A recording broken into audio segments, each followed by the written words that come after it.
supposed to have some games.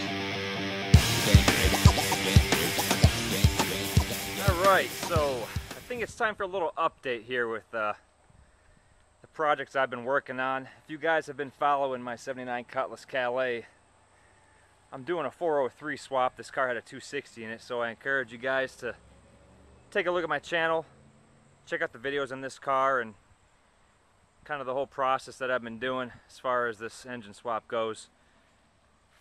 Let me open the hood here, kind of show you where I'm at. There it is. 403 is in. Looking good in there. Nice and bright blue. Haven't been doing too much to it just because I've been busy with some other things. And just haven't had a whole lot of time to work on this. So it's been slowly coming together. I got to swap out the valve covers. I'll show you that in a minute. In the garage, the valve covers I have for it. Put the starter back in it. Starting to put the pulleys on it. I painted up the timing marks and highlighted the number so it'll be easy to time when that time comes. So that's how it's going on right now with the 79 Calais. I hope to have it going in another week or two, but the way things have been going around here, it's kind of hard to say. So let me walk into the garage. I got the Cobalt out. Used to be up against the garage right there, so I have to do a video on this thing. It's been about almost 2 years since that car has been on the road, which is hard to believe. So I painted a bunch of parts on the 403. Got them all sitting here on top of the Malibu. So all these parts are ready to go back on. So that took a little bit of time. And here are the valve covers that are going to eventually make it on the 403. I mentioned in one of my other videos that I had some special valve covers for that motor that were unique to 1973 Oldsmobiles, and they are the Oldsmobile embossed valve covers from the factory. Pretty sweet. I have these same valve covers on my 80 Cutlass. I like them a lot. They're really unique. They're rare. So if you ever, you Oldsmobile people, Oldsmobile fans, if you ever find a set of these, go ahead and grab them because they're kind of hard to find.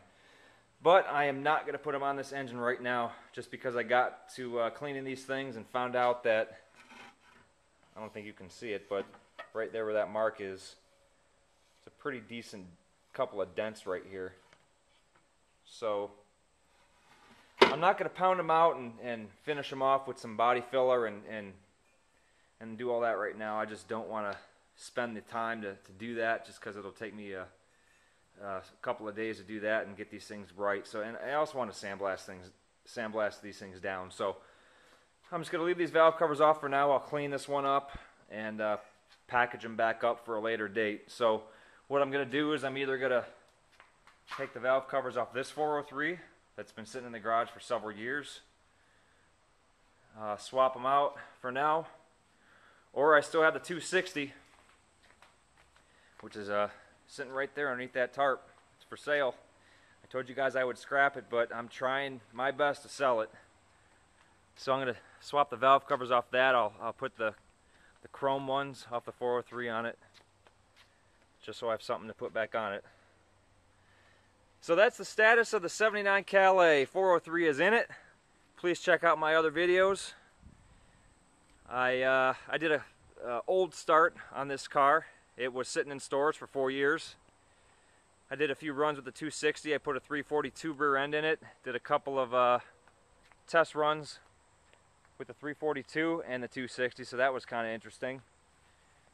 Had a video of pulling the 260 out, and got a video of putting the 403 in it. So go ahead and check those out. They're on a playlist in my channel.